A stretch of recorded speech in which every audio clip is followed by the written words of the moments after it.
pentsiodun joan ginen autobusetan, eta gurekin eraman genitun pankartak, banderola, ikurriña, megafonia, eta bar.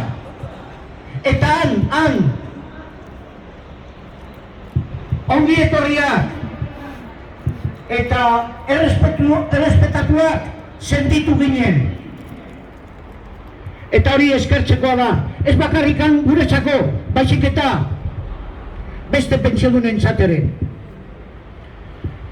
Eta manifestazioan, erreibindikazio bateratuak izan ziren, baina batez ere, azpimarratu zen, gutxienezko pentsioa, lanbide arteko gutxienezko soldatarekin parekatu behar dela, eta ea berean, behin betikoz, genero arrakalarekin amaitu behar dela. Bestalde, Euskal Gobernuak baztertu egin du